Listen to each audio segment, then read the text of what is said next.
Thank you for watching Edupedia World videos. In this video, we will learn the second part of the scope of marketing. We started with what is marketing. We learned about what is being marketed. We learned about the first 4 entities, and in this we will see the 6 remaining entities. What is being marketed? We learned about goods, service, events, experiences in the last video, but in this video we will see about persons, places, properties, organizations, information and ideas. What is being marketed? The first entity that we will learn in this video is persons. Artists, musicians, CEOs and high profile lawyers, they all need their marketing. They get their marketeers to promote them as a skillful and a capable artist, as a skillful and a capable lawyer, or as a skillful and a capable CEO, and that's how they market themselves. Here we are talking about people as brands and promotion of skills and capabilities. Some people have done a masterful job of marketing themselves. If you talk about David Beckham and Oprah Winfrey, they have done a remarkable job of marketing themselves. When you appear for an interview, you are actually marketing yourself by citing past achievements and skill set that you carry. When you are going for an interview, you are telling about your past experiences, you are telling about that how you dealt with the challenges that you were facing in the previous job, and what were the opportunities that you took care of and you actually brought profit to the company, and how you were in the role of responsibilities, in the role of leadership and other things as well. Next in our list are places. Places are being promoted by marketeers as well. Cities, states, region and whole nations, they compete to attract tourists, residents, factories and company headquarters. If you talk about Gujarat, they are promoting themselves, they are promoting the tourism, they are promoting the local culture, they are promoting the food, and that's how they are promoting themselves, or through television commercials or through radio channels as well. So places are marketed to the tourists so that they can visit them, to the industries for investments. If you talk about Madhya Pradesh, they recently concluded their global investor summit, where they invited companies from all across India and across globe to explore the business opportunities in the land of Madhya Pradesh, and that's how they market themselves as the land of opportunities. So this is all about the places that are being marketed. Next is the properties. By properties, we are talking about real estate and the stocks. Properties are intangible rights of ownership to either a real property, that is real estate, or financial properties, that is stocks or bonds and other things. They are bought and sold, and these exchanges, it requires marketing as well. Real estate agents work for property owners or sellers, or they buy and sell residential or commercial real estates. Investment companies and banks market securities to both institutional and individual investors. We see township builders market their township with attractive offers like free car or 0% finance, or down payment is so and so, and that's how they market themselves. They give amenities, free gym or free swimming pool and free medical facilities, and that's how they market themselves. Next in our list is organizations. Organizations work to build a strong, favorable and unique image in the minds of their target people.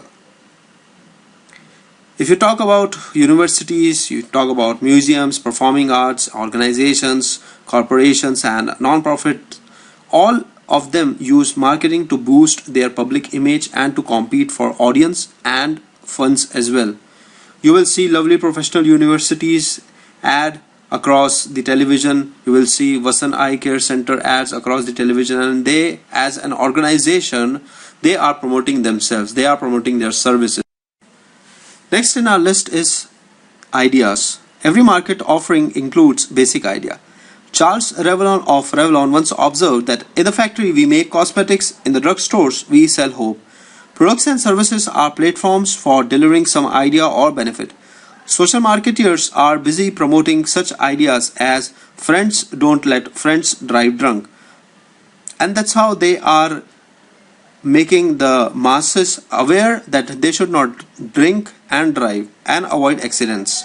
So marketeers market ideas which is not only beneficial to the target markets but build a goodwill for the marketeers as well. Next we have to understand that who is responsible for marketing. Marketeers and prospects. A marketeer is someone who seeks a response and attention in the form of a purchase, a vote, or a donation from another party, that is called the prospects. If the two parties are seeking to sell something to each other, we call both of them as marketeers. Marketeers are good at generating demand for their products. Just as production and logistics professionals, they are responsible for supply management. Marketeers, on the other hand, are responsible for demand management. So logistics and production people, they will make sure that the supply is always there. Marketeers, they will make sure that always there is demand in the market. They seek to influence the level, the timing, and the composition of the demand to meet the organization's objectives. Let us now see how many types of demands are there in the market. According to Kotler and Keller, there are 8 demands that are being possible in the market. First is the negative demand that tells us that consumers, they dislike the product and they may even pay to avoid your product. Next is the non-existent demand. Consumers may be unaware or uninterested in the product that you are offering. Then comes the latent demand. That means that consumers may share a strong need that cannot be satisfied by an existing product. Next comes the declining demand. Consumers, they begin to buy the products less frequently, or ultimately they will not at all buy your products or the services. Irregular demand. Consumers purchase that varies on the seasons, that varies from month to month, that varies from year to year. Full demand, that consumers are adequately buying all the products put into the marketplace. Overfull demand, that means that more consumers would like to buy the product than can be satisfied. Unwholesome demand means that the consumers may be attracted to the products that have an undesirable social consequences. Let us understand about the modern markets. Traditionally, the markets were defined as a place where people would come, they would sell their products or services, and there would be people who would be interested in buying those products and services.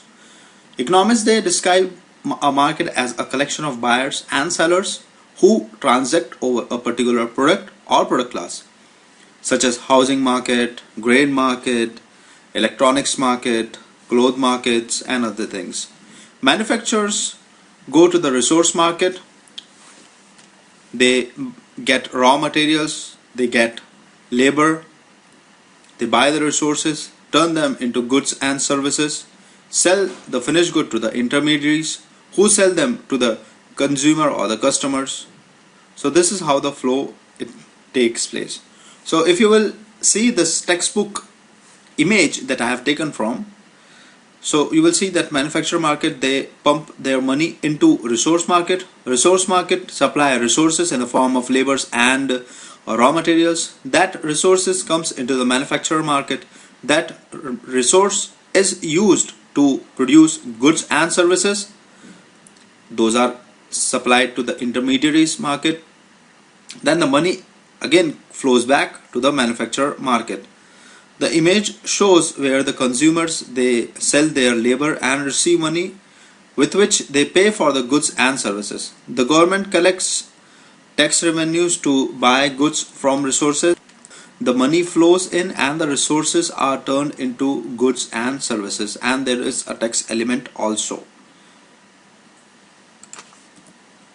Then comes the modern markets. This textbook's image shows that a simple marketing system. It shows the relationship between the industry and the market. Sellers and buyers are connected by 4 flows. Sellers send goods and service and communications such as ads and direct mail to the market. In return, they receive money and information such as customers' attitude, what are their opinions, what do they feel about their products or service, and the sales data. The internal loop shows an exchange of money for goods and service. The outer loop shows an exchange of information. So here you are communicating to the market. Market is giving you information back. You communicate to the market, you get the information back. You give the goods and services to the market, you get the money back, and this is how the flows of the market is done. I hope that you have enjoyed this session. Stay tuned for the next session as well. Thank you.